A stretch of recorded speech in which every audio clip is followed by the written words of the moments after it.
Tommy, birds are the harbingers of summer.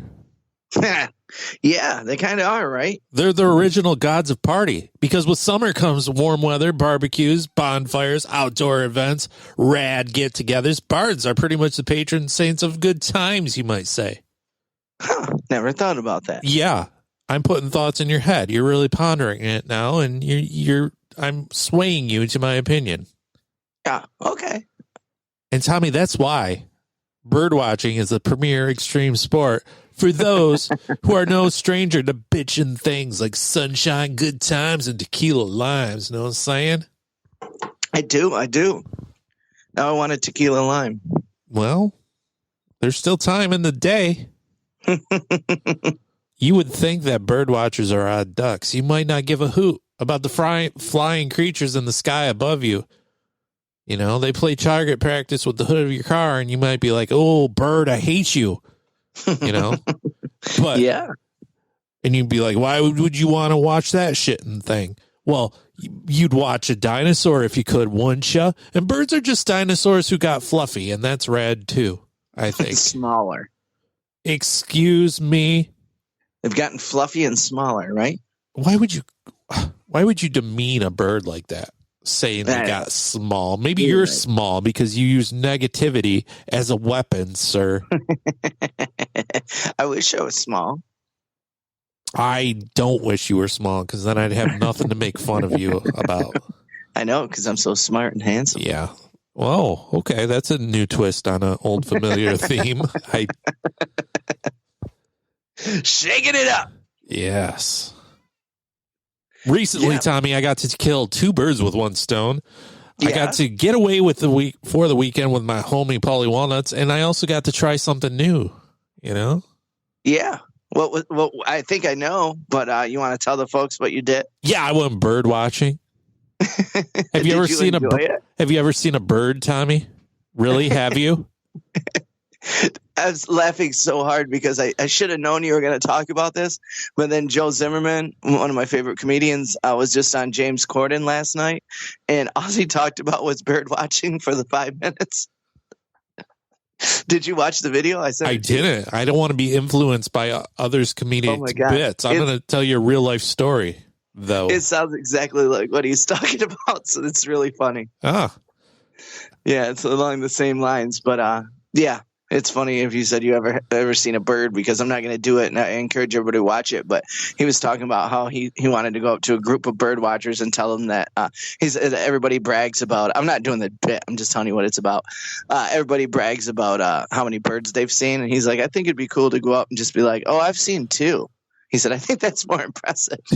He just talks about how he could fuck with them about 2, and they're like, how? It's like, yep, just crows and sparrows over here. That's all. And then he starts looking up in the air. He's like, maybe I'm doing it wrong. I don't know. Go watch the show. It's so good. He's on James Corden. You can YouTube it. So that's funny, because the numbers game might become a theme coming up here real soon. Let's see where we go, though. Let's see, Tommy. I mean... He says, I don't know if I'm actually feeling older, but I saw a bird the other day, and I was like, oh, that's cool. And it just goes off about how he just noticed a bird and he thought it was cool, and now he thinks he's becoming old and it's phenomenal. So, well, it is phenomenal and cool to see a bird, Tommy, because I doubt you've really opened your eyes. Sure, you've seen chicks, hey girls, hey, and someone. Probably multiple someones have given you the bird, but I say, have you ever really seen a bird? Have you ever looked at a bird? Have you ever paid attention to a bird, Tommy? I had a bird as a child. You had a bird. What? Yeah. What was this bird's name? Oh, it's very original. You know, little cockatiels have mohawks, so his name was Spike. Jesus Christ. He shit in my ranch one time, and I ate it. Didn't I tell you this before? No. Oh, man. Me and my buddy Chris, it was like 7th grade, maybe 6th, 7th grade, and my buddy Chris was over, and we were like trying to pull an all-nighter, and we were watching movies and eating chips and dip, and Spike was out flying around, and I had what I thought was a sour cream and onion chip dip on my arm, so I scooped it with a chip, and it was bird shit. Oh, what it tastes like? Does bird shit? Very nasty. Oh, it doesn't taste like ranch then. No, it was immediately. I mean, I literally spit for like an hour, and Chris laughed for about 3 hours, I think. So Yeah, definitely not ranch. Probably blue cheese then. Blue cheese. yeah, I like blue cheese, but it definitely was a very sour. I remember that. It was very sour. Balsamic vinegar. I knew right away, I knew it was like, in the words of, what is it, Mike Birbiglia always says, this is not food. Like I knew it, my body was just like, nope. And got rid of it as fast as I could. But the damage had been done. The damage had been done, hadn't it? Yeah, we got rid of Spike. So you have seen a bird is the answer to my question. Yeah. Wrong. That was a trick question, and you failed my pop quiz. Birds are not real. They are all drones designed to look like birds, put out there by the government to spy on us all. Between the microchips in our vaccines, Tommy, and the birds staring at us at all angles with their camera eyes, that government knows everything we do. That would be the worst job. Following me around. Oh my God. Oh, great. He's drinking another Coors Light again. Yeah. Oh, look at him. He gets drunk and falls asleep. This is awesome. He's had 52 pizza rolls. Yeah, that's what cracks me up about all the people that think they're being watched and the government is spying on them. None of them are anybody that anyone wants to watch. You have the most boring life I've ever seen. You love NASCAR and peanut butter and jelly sandwiches. Why would I care? Right. Oh no, he's buying Cheez-Its again. He's gonna get a pack of Pall Malls. Watch out. Yeah, I never could understand that concept. Oh, they're watching us. All right. Yeah. I don't give a shit. Yeah. They should say hi. I don't care. As I said, I went on a trip recently with Paulie Walnuts, and we went bird watching. And the first thing that you need to know about bird watching is that only noobs and dweebs call it bird watching. What's it called? Well, if you want to be a super nerd bomber deluxe, then by all means call it bird watching. But real experienced men of binoculars call it birding. Oh, yeah, okay. we out there birding, yo. All right. Did you enjoy birding? I mean, I like being out there in the nature shit, and like the trees and the air that's fresh. Yeah. And the silence without the cars. Right. And relatively few people. I don't like no people. Yeah. That sounds relaxing. Just the outdoors, me and the birds, you see? Yeah. All right. I get you. I mean, I didn't know what I was doing. I don't know any of these birds. Apparently there was a great raptor migration happening. I don't know. I saw a bald eagle. That was cool.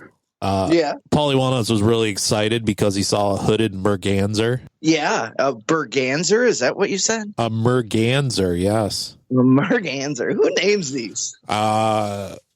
Philistines, I think. Yeah. All right. How did it get over here? I don't know. It flew. Birds have wings, Tommy. I don't know if you know this about birds, but they can fly. It's crazy what you learn when you go birding. I don't think every bird can fly. I think that's wrong. I think penguins are considered a bird. I think you need to shut the fuck up. What do you know about birding? Apparently more than I thought. Oh, my God. You had a bird as a kid. Now you're an expert. I've actually been out in the field, motherfucker. Yeah. Real life is different. It is behind the scenes. I mean, you get out there and you get those binoculars and you're looking at these birds and they look back and you're like, were we watching the birds or were the birds watching us? Yeah, probably a little bit of both. Right? Deep thoughts, Tommy, deep thoughts. Other things that I've learned, and this might go back to your Joe, what's his name? Zimmerman. Yes, that guy. Joe Dillon, son of Bob. Birders in large groups. You might even call them a flock, you see. Oh, I get it. Yeah. They are a bunch of fame vampires, and they leech off the accomplishments of something that someone else's eyeballs have seen. Like, yeah. All sorts of tall tales and small stories about great accomplishments. birds, rare, seen near and far. I met a guy that actually saw one of those purple-throated vomit doves in Louisiana one time. Oh my God. You got to watch Joe Zimmerman's bit, because I know you haven't watched it, but it's so funny because this is what he's talking about. And it's the same exact, it's like he's talking about the same exact thing. He probably went birding. Yeah. He's definitely making fun of birder. I mean, I don't know if he was necessarily making fun of it. It was done in a way that I think birders would get a kick out of it too. So we found ourselves on a observation deck. Ooh. Watching birds all around us in the upper peninsula of this Michigan of ours. Yeah. A lot of birds up there, huh? A lot of birds, a lot of trees, a lot of weirdos. We're on this observation deck, and there's a bearded man with plenty of experience holding court. He's trying to learn these younger bird-brained wannabes about the finer art of watching. I learned in the 10 minutes that he went on and on without taking a breath that he was a retired teacher and cashed in on his nest egg and wandered the country in the pursuit of the elusive white whale bird.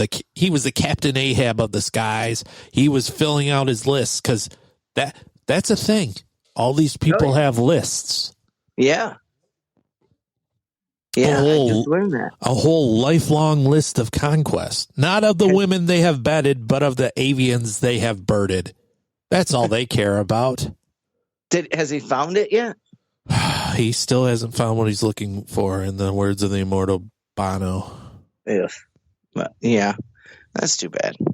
He was holding court on this deck full of silly-ass adults, and he was regaling his birding buds with flights of fancy about these rare birds that he'd seen in his days traveling the country and staring at birds of all types. And that's what I learned. The other thing about these birders, they are cutthroat. They will quickly bird shame you. There was a younger birdman out there doing it for the love of the game, Tommy, for Christ's sake. Such a pure thing to do. Just the love of the bird, you know? Sure.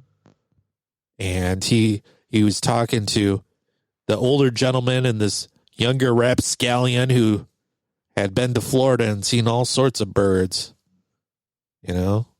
And the old man was like, "Oh, you're getting some of that southern flavor," you know, which sounded pretty saucy to me. Like maybe he's talking about women or, I don't know, food, but nope, he was talking about exotic birds because, you know, and this one lad, you know, he was wide-eyed and bushy-tailed, and he decided to chime in on the conversation old rapscallion and Captain Ahab were having, and he goes, "Well, this might be hard to believe, but I've never seen a rail," which is a sort of bird. Yeah. A rail. Okay. And the younger man goes, "What about a coot? Have you ever seen a coot?" And I'm like, "I don't know, kid. Have you ever seen a coot? You know what I mean?" Right. and this sheepish kid says, "Yeah, I've seen a coot." And the rapscallion goes, "Well, that's a rail. That's a rail. You've seen a rail." He's looking around, and he's so satisfied in his smug bird arrogance. Wow, that sounds hilarious and fun, I think. I could have sat on that observation deck and not stared at a single bird, but stared at all the people all day long. Because I don't know what's more fascinating, the birds or the birders. Oh, I'm sure the birders. I mean, in my eyes, I would say. In my binocular encumbered eyes, yes, the birders. They are the rare birds indeed. Did you guys partake in alcohol during birding, or is that like a big no-no? Tommy, you can't. Listen, you don't know nothing about it. I admittedly. You can't dull your senses when you're out there. Yeah, you got to stay fresh. I get it. You got to stay fresh. You got to stay focused. Okay. Birds aren't just going to slow down for you, sir. Yeah, all right. They dart about. You got to be ready with those binoculars. Have a binoc in one hand and a thrill in the other. That's what birding's all about. Not a margarita. Shit, no. Tommy, what do you call what? Hey, what? I'd be like the guy at deer camp that just stays at the cabin and drinks. Oh, yeah, you would. I'm like, don't worry, guys. I'll put on Discovery Channel or something. I'll see something. Oh man, you're a faker. That's what they call you. Oh, I've seen birds. Yeah, on TV. Why don't you eat some more bird shit, Tommy? Maybe I will. Yeah. Tommy? What do you call an Wow. What do you call an owl that does tricks? I don't know. A Houdini. This episode's for the birds. I've got so many bird puns. You know what they say? A bird in the hand is worth two in the bush. Ooh, you even started it out with the bird pun. You said you killed two birds with one stone. I'm glad you've been paying attention. Everybody that's paying attention, do a drink for every bird pun that I've done. Yeah. A bird in the hand is worth two in the bush, Tommy. You know what else they say? Drop that beat, D-boy? No. Oh. You an idiot? Birders don't say that. Yeah. What are you, a yellow-breasted bufflehead? Yeah, that's what I like about it. That would be the one that I'm searching for, like the elusive red-bellied pickle eater or something. How many red-bellied pickle, pucka, pucka. Drop that beat, boy. More editing for Randall. We're drinking summer shandy on Thursday. We so motherfucking out here, though. We never been this out here. Woo! So strange when it's changing the speed. What you know about Leonard Skinner? The whacker the intro, the hotter the verse every time, baby. I've seen the hard times and the pressure's been on me. Well, I've been working like a working man do. Got my act together, gonna walk all over you. Pressure pushing down on me, pushing down on you. Shit, let's raise the roof. Woo! About time, it's the era of the rebels. Cloud nine in the air up in the vessels. Generation fearless, got a taste for weirdness. Flow on fire, that's the way my beard is. Hard times, jump starting the grind. It's all good, y'all. Things fall apart sometimes. Let it go, let me know when you're ready, though. Don't push me, cuz until the edge I'm close. When the time comes, ride for something. Or live to be 90 and then just die for nothing. Speak their heart, your baby, speak their mind. And I'ma play their part, and I'ma freak that rhyme one time for you. Rhyme one time for you. I'm an island, man. There ain't nothing else by me, man. And I drink enough whiskey to float a battleship around this bitch any motherfucking how. Wow. All up in a mission, place to be. You down for the night, come form with me. Like ABC, like 1, 2, 3. As I breathe, like a part of the sea. All up in a mission, place to be. You down for the night, come form with me. Like ABC, like 1, 2, 3. Welcome to the Miserable Retail Slave Show. I'm coming to you from the Pod Shack outside beautiful Bay City, Michigan. My name is Randy, and with me is my intrepid co-host. His name is Tommy. What's up, sir? How are you? I'm pretty good today, Randall. How are you? Oh, boy. I'm living free and dying hard, you know? It sounds like it. Does it?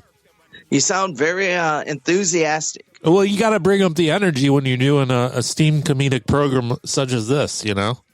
Oh, well, why didn't you tell me? See, there you go. You got to embrace your inner morning, your early morning inner shock jock is what I meant to say with my words in my head and my mouth, huh? Well, we can't both be the wacky guy, can we? No, you got to be the dumbass and I got to be the smart ass, you see? Oh, okay. That's how that works. That's the dynamic, you know? Mm-hmm. I'm sorry the intro played for longer than I expected, but I was fumbling with buttons and switches, you see? Mm-hmm. I've been doing this for 10 years, and it's still very hard. Has it been over 10 now, right? 10 plus. Did you hear me? Still very hard. Hey, girls, hey. Oh boy. Oh boy, indeed. That's also what they say. Welcome to the Miserable Retail Slave Show. We are a big dumb comedy show. We alternate between being, I don't know, somewhat hilarious and insightful, but mostly we're just stupid. Yeah, I'd say so. We're pretty dumb, you know? Mm-hmm. We just trip over the metaphorical shoelaces in this life, and then we talk about it, and hilarity ensues. Sometimes. I was in Chicago, Illinois. Yeah. It's a great city. You're a jet setter. I am pretty ritzy, if I do say so myself. Pretty bougie. Pretty cool. All right. What were you doing in Chicagoland? I'm not as cool as some of these people, though. Have you ever seen the Chicago, Illinois? And love it. It's one of my faves. Mm-hmm. It's David, the producer, and Juliet Miranda used to live there, and they're like the coolest people ever. Where they live now? An even cooler place, New Orleans. Oh, I know. I've never been, but I would probably think that might be true. I was very upset because I passed this hotel they always talked about called the Drake. Like they used to go there and have drinks in the bar and stuff. Okay. I was like, nice. Oh man, I wish they still lived here because I'd be like, hey, come get drunk. I guess you got to go to NOLA now to see them, huh? I would totally go to NOLA if I could afford things. That would be fun. Wasn't there like a podcast festival there that we got accepted to? I think it got canceled though. Oh, because we decided not to go. So they said, nah. They canceled it. They're like, oh, the stars aren't coming? Yeah. Send it. Yeah, that's on my bucket list is New Orleans. So. Oh, we should go. Let's go. What are you doing next weekend? Right. I even, since you're such a jet setter that you can just take off whenever you want. Oh, man. Money is no object and neither is time. Oh, right. It's all abstract concepts. Money, time, bleh. I only live for the moment. In the birding. Well, you know, that's what the birds taught me. There you go. They don't worry about the future, just the right now. Yeah. Look to the birds, Tommy. Yeah. Yeah, old people and birds are the same because they all take off south for the winter, right? They do. And they both believe they can do anything they want, these olds and these birds. They think they have the right to do whatever they damn well please.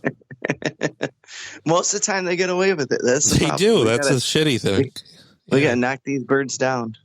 But speaking of jet setters, I was on, walking around the city, and periodically you would see these amazing fucking badass awesome cars, like straight out of Fast and Furious and shit.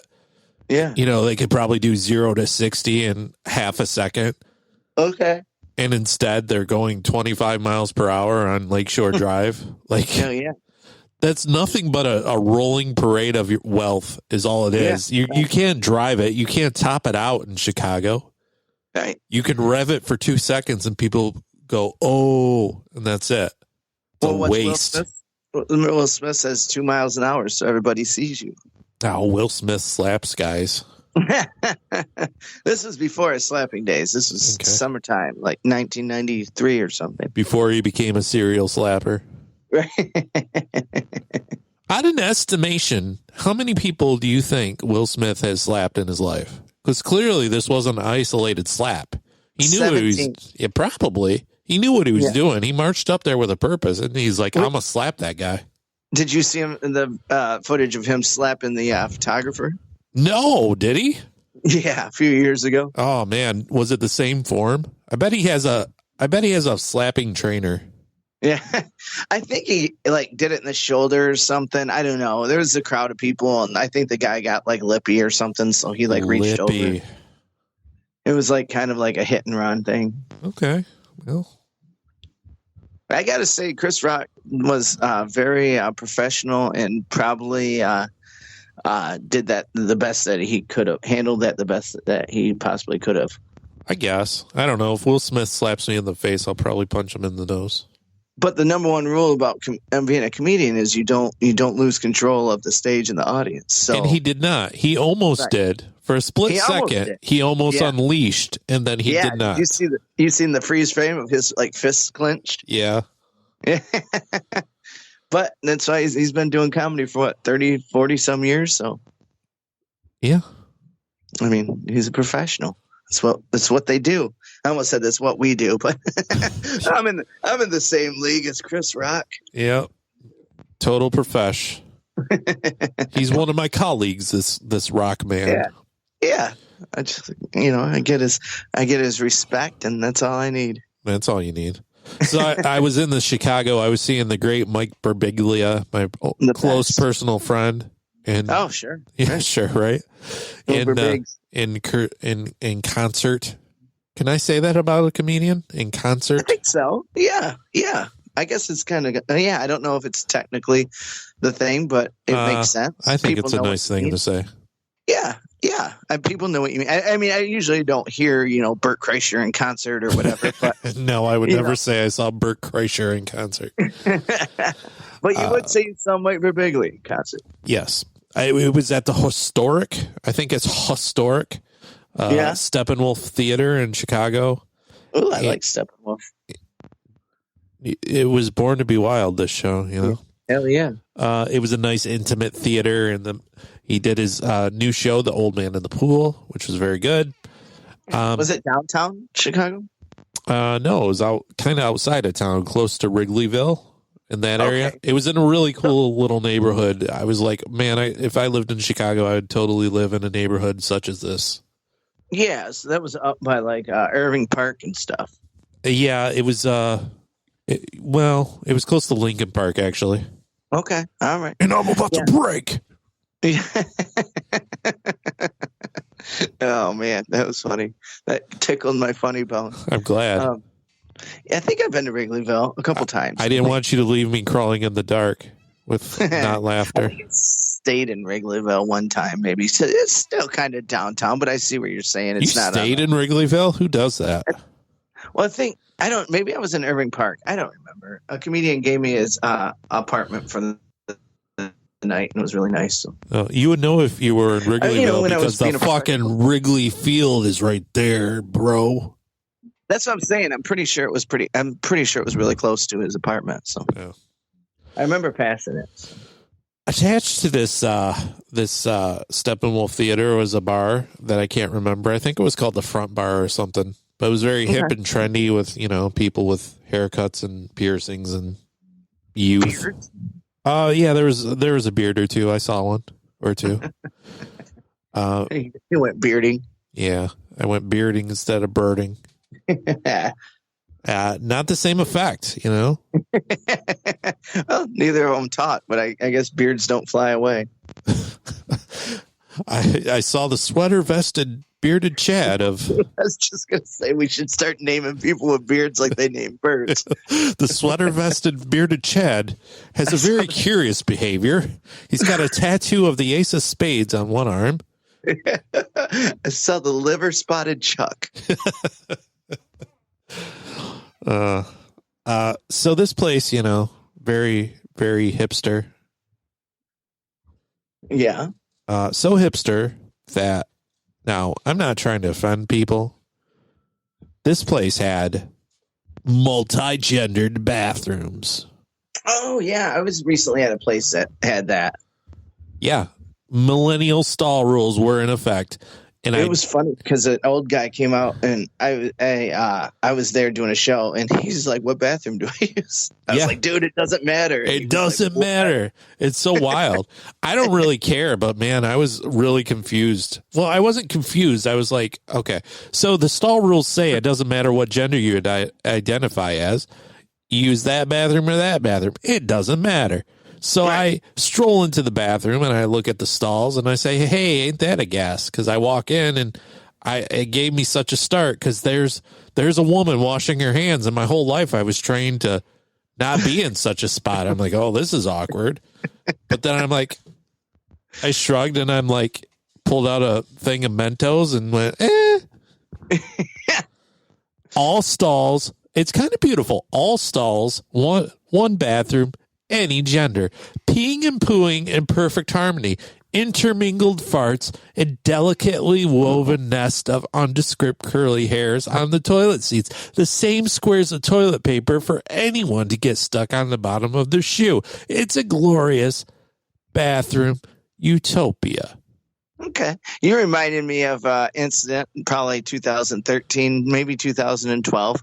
I was at both. So that whole time I was talking, you were just waiting for your turn to talk. I see. You weren't even listening. Great. No, it goes along with it. Okay, I'm waiting. Adding something to it, kind of.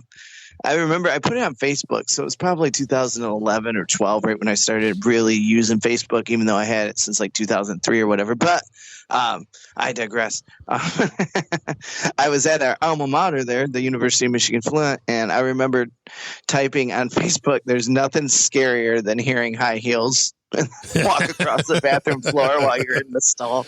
Yeah, that happened. So, you know, I quite honestly, don't care. Right, I don't care. I don't give a shit. What do I care? It's not like I'm going to be walking around with my pants around my knees. Well, that's the problem, right? Guys will always ruin everything. So there's only a matter of time before this is the worst thing ever for someone. Right. They're always so like 50-year-old white men are always scared of scenarios that probably would never happen to them. Yeah, exactly. Well, what if some transgender comes up and tries to hump me at the stall? Right? What'd you even think about that, Bob? Quite honestly, I don't care. Doesn't bother me. I don't want anyone in the same bathroom as me when I'm going to the bathroom. Number one or number two. I don't want anyone around me. Right. But I will say, if I have to choose, I'd rather have a woman around me. Yeah, I don't know. I mean, I don't know. I guess it doesn't matter.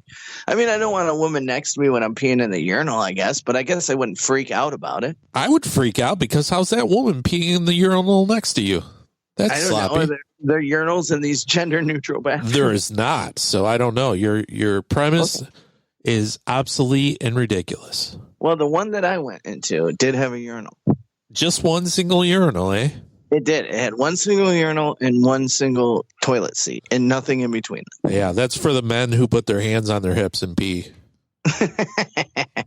Those are the guys there. Those are the intrepid soldiers of the earth. That's who we should all aspire to be. Yep. I mean, also, it's only a matter of time before this backfires because you know how guys are. They're going to leave all the toilet seats up, and that's going to cause such a ruckus. Oh, these women. They'll complain about anything. Tell me what's going on in your life. I feel like you've had a midlife crisis for the 18th time. I feel like our best friend, Jay Moore, made you quit comedy. No, I can't blame Jay. I just got to blame midlife crisis is probably the best way to put it. That's what my cousin said. And it's funny because I never even thought about that before. But I mean, it's funny because when I announced that I quit, I had so many people call me and message me and text message, Facebook. I mean, so many. And somebody just blatantly say it in the comments of the Facebook post. They're like, yeah, this is comedy, dude. Like, what are you doing? Like, every comedian wants to quit every single second of his life. And I knew that. But it's just, I guess it's like those thoughts and those words that we don't bring in. We don't want to manifest them, I guess. To be fair, I've been hearing this same song and dance for about 5 years now. So yeah, and I guess it's funny because it's totally normal, which I knew because there's always been that running joke in comedy, and I don't know why it let me over. Like, I don't know, it overtook everything else. So I don't know, it was a weird thing, but it lasted the first 2 days. I was like, yeah, this is the right call. And then I found myself in northern Michigan headlining some shows, and I'm driving down back roads, and I got lost, and I ran into like this creepy old cemetery up on a hill. And then I was like taking pictures of like this like huge pasture with like rolling hills and stuff. And I'm like, wait, what am I doing? This is what I want to do for the rest of my life, you idiot. So it just kind of all came flooding back, and I'm like, all right. And so I went back to Facebook like a fucking crazy ex-girlfriend, and hey, just kidding. JK, we're both still in love. We're doing great. Right. Me and Comedy are gonna have a joint Facebook account, I guess. Yeah. Yeah, I don't know, but yeah, it's funny because like there was like the veterans were like laughing at me. They're like, "Dude, what are you doing? Like, you know The better. veterans. You've been doing it for like 11, 15, 20 years. You're a veteran. That's funny. Me and another guy were talking about that the other day. How we're like the old guys in the room now. Sometimes it's weird as fuck. But yeah, just like people are like, "Dude, what?" Like a lot of people are like, "I totally agree. This is this is exactly what I want to say." Blah blah blah. But like the ones that have been through it before just laughed at me and they're like, "Yeah, dude, like that's part of being a comedian. What are you doing?" And I'm like, I knew it was because I've been doing it, like you said, forever, but you just don't throw it out into the ether like that. So kind of embarrassing, but I mean, I think it got my head on a little better and I just gotta fall in love with it again. So I put on I threw out some TikTok today, and I threw out some Facebook reel, and it's all just stand up. It's nothing like I'm not like in like a wacky suit jacket trying to make ha-has or anything. I just put like a 15-second clip that I thought was funny from a show. And we'll see. Maybe I'll just start doing that every now and then. I mean, not that that's going to make me fall in love with comedy, but I think I just got to get my mind set back on comedy being fun and being the best thing that is in the world, because sometimes it definitely is. So just got to push the positive in and the negative out, right? Yep. Everyone say a prayer for Tommy during his trying times. In this dark hour, we need your thoughts and prayers more than ever. And people are like, "I thought you quit." And then I'm like, "No." And then they'll be like, "I fucking hate comedy." And they're like, "Wait, what? Are you quitting again?" I'm like, "No." So it's all fun, I guess. I don't know. I just need to. I don't know. Tommy's lost in the fog, and we need your thoughts and prayers to be the lighthouse that guides him into port. Well, the thing is, ladies and gentlemen, I've done everything that I wanted to do in comedy. I mean, you fucking crushed it. You've done it. Been there, done that. I never wanted to be the guy or the famous guy or whatever. That just sounds terrible to me. You're not going to be. You're too lazy. So, well, I mean, I'm not lazy. Well, but I mean, if I was lazy, I wouldn't have half the opportunities that I made for myself. Listen to this braggart all of a sudden. Well, he went from quitting to just being a fucking douche about it. God. Not everything that I wanted to do in comedy. So if I was lazy, I probably wouldn't be able to do everything that I wanted to do in comedy, right? Whoa, I'm fucking sorry, Tom Brady. I didn't realize I was talking to the GOAT. Well, no, I'm not the GOAT, and of course, I would never assume that I was the GOAT. I never wanted to be the GOAT. I wanted to travel the nation doing comedy, and that's what I've been doing. And I don't know. I guess I got to find another way to fall in love with it. So.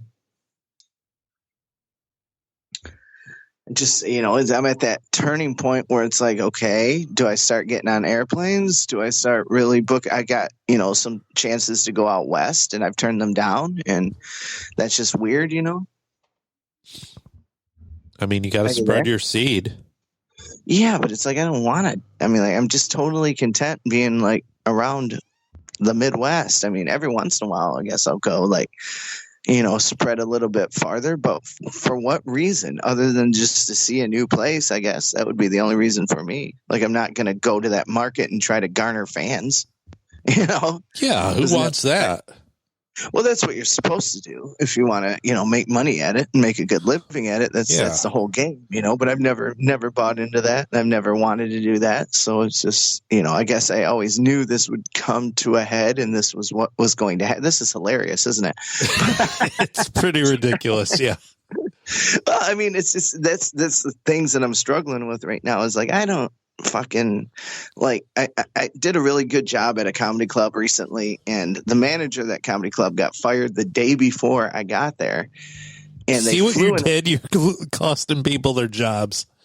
Yeah. And so they flew in a manager from a different comedy club, like all across the nation. And she really liked me, and she wanted me to come out to the club that she normally works at, but I haven't even sent her my availability. And that would, like 2 years ago, like right before COVID, that would be something that I would have done right there when she told me that. I would have pulled out my phone and sent her my availability. I haven't even done it yet. So it's like, why am I doing it? if I'm not enhancing the art form or enhancing a fart storm, as my tattoo artist likes to say, that's on his Facebook, Andy Curtis.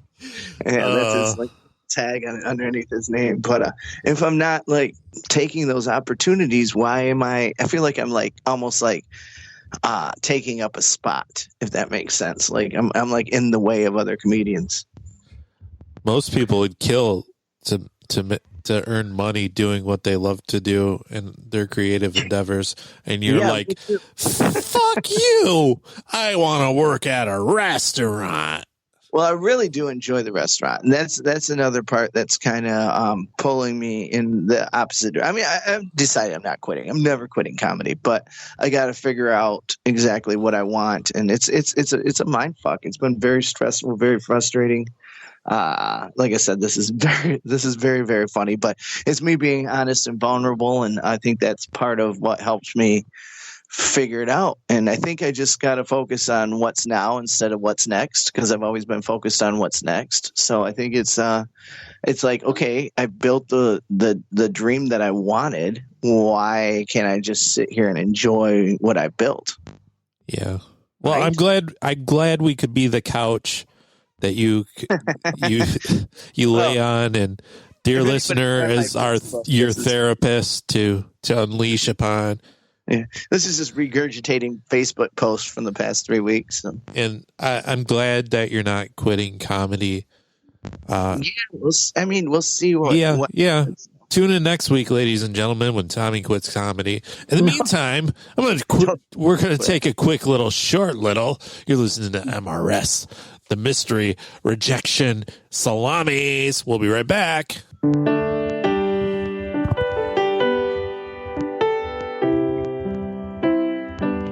Not a year goes by that I don't hear about someone that I'm close to battling against cancer. Hello, everyone. My name is Nick, and I'm the host of the annual live stream for the Cure, a charity event going into its 6th year to help raise money for the Cancer Research Institute to fight for a future immune to cancer. This year, we're aiming for $20,000 starting on the 19th of May. We'll be live for over 45 hours with amazing content from people all over the world. It's going to be such a wonderful time. Please mark your calendars, and please help us spread the word. The only way we can reach more people is with your likes, your shares, your comments, your engagement whenever and wherever you see the event online. Together, we truly can make a difference. Let's fight together for a future where we don't have to hear stories about loved ones, family, and friends battling against cancer. Please join us May 19th in our fight for hope.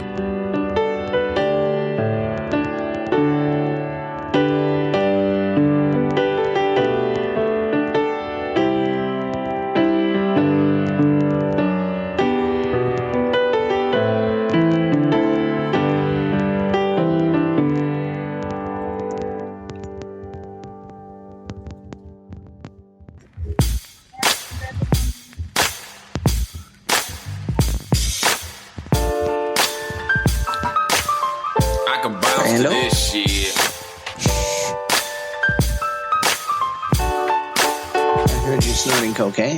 Well, I'm a king of the lion, spirit born to the iron. Wherewithal to the wolves and lyrics born in the silence. You been used to some bullshit, now you hearing some science. Stare my fears up in the face with the sheerest defiance. Keep it weird till I die, that's my shit. And if they hating, I'ma hit them with the fiercest of kindness. I can peer in your eyes and see we clearly divided by the way that you're hiding. Come on, unleash the vibrance for the dearly departed. We ain't just merely surviving. And I ain't talking about some planes when I'm saying I'm fly, but this dream is so lucid and I'm making these movements I ain't never made. Maybe I just been afraid. Waiting on some miracles and better days.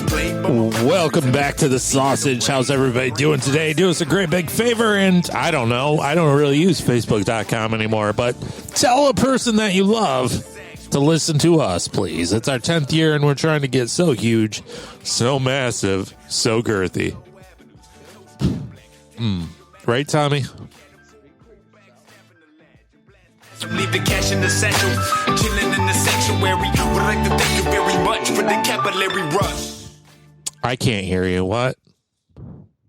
I said, speak for yourself. Man, we're having all the technical difficulties. This is great. Right before we do live stream for the Cure 6. You can't hear me for real? I can hear you now. Yes. Okay. This is our 5th year doing. Oh my God. This is our 5th year doing live stream for the Cure. Believe it or not.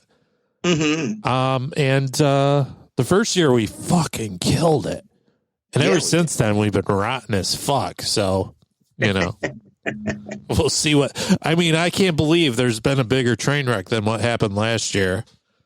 Yeah. That was the biggest embarrassment of my professional career. But we're coming back. Live stream for the Cure. May 19th. That's a Thursday, 8 p.m. We're going to be live and in living color.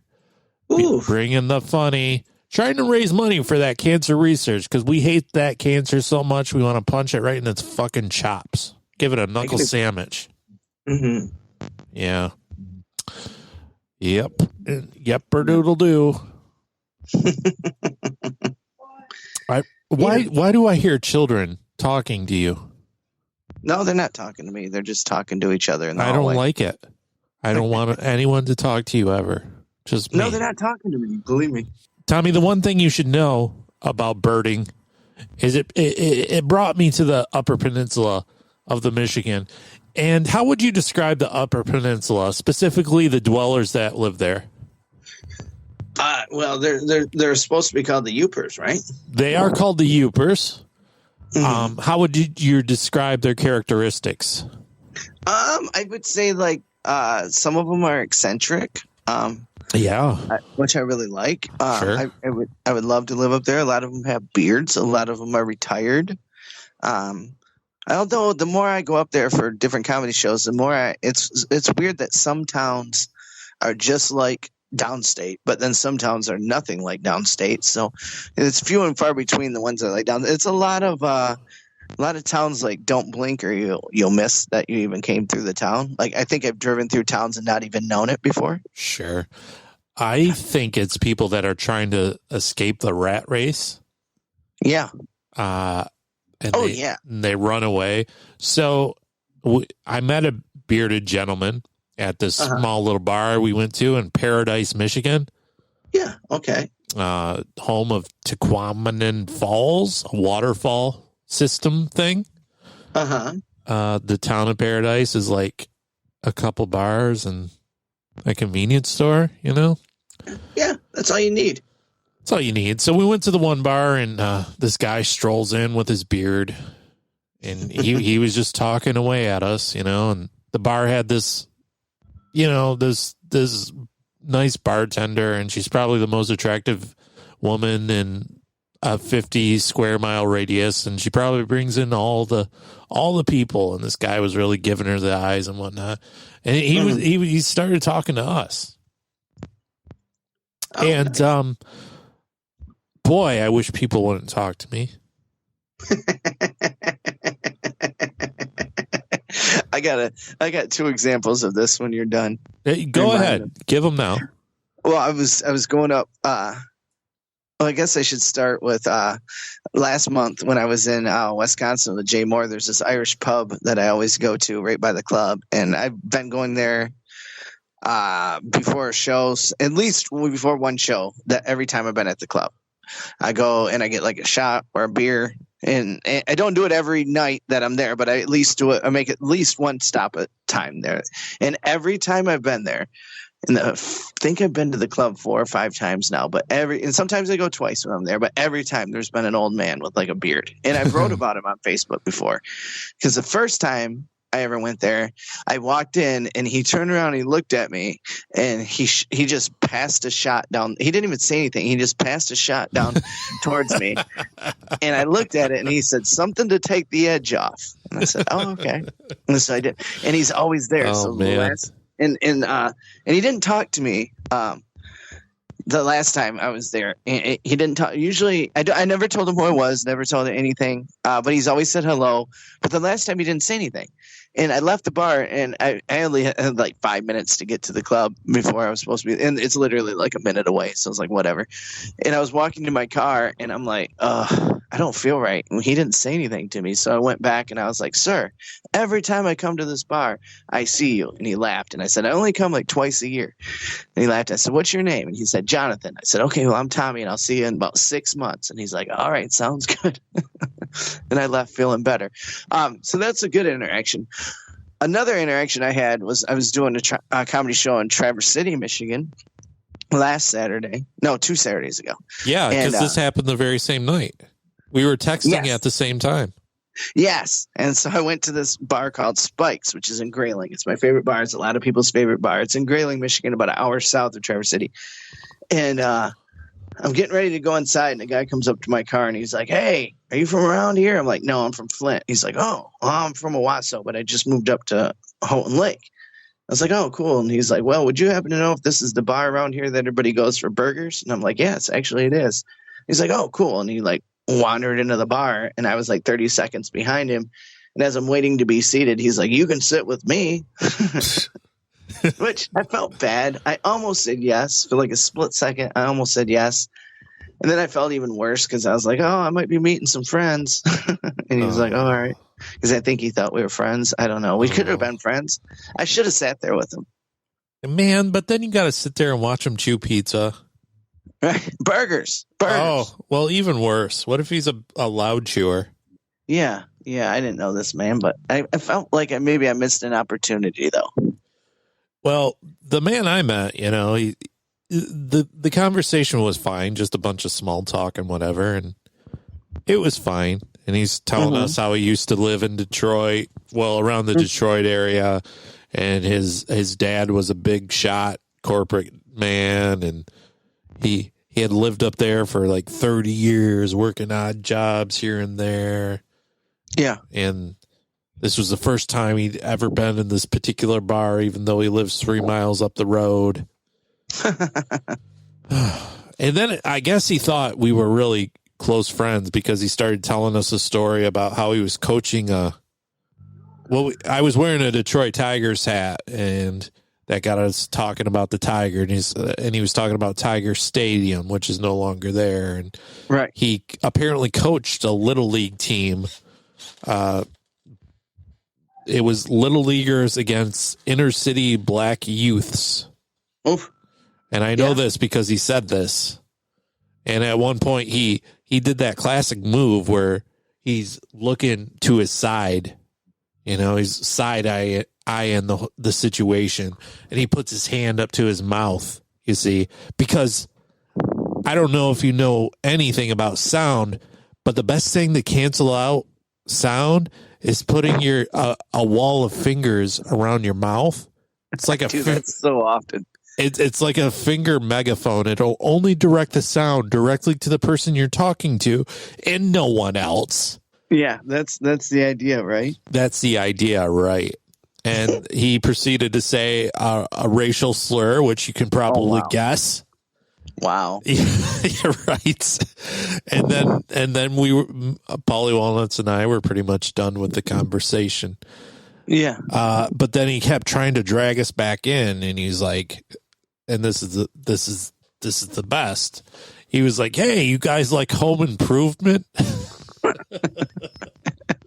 The TV show, yeah. You ever seen that show, Home Improvement? Yeah. Oh my God. He's like, I'm friends with Tim Allen. Oh boy. Oh, are you, sir?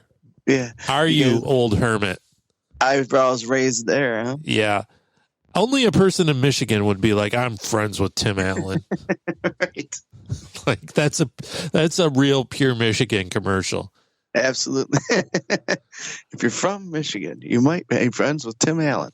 Yeah, and he proceeded to tell a tale. He's like, yeah, I went to high school with Tim. And we're on a first name basis here. Yeah. We went to in high school, man. He was always telling jokes. He wasn't serious about nothing. I'm like, Tim, you got to be serious sometimes. That's what I told him. Well, look how that played out. Yeah. He's like, I haven't seen him in like 20, 25 years since our last high school reunion. But I'm like, you're not friends then. Like, Yeah. you don't even talk to him.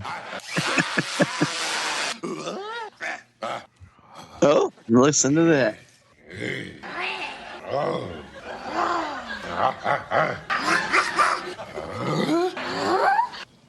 Have you ever heard this? Have you ever heard the story where that came from?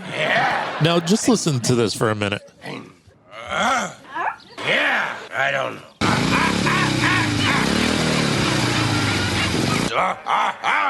Uh-oh.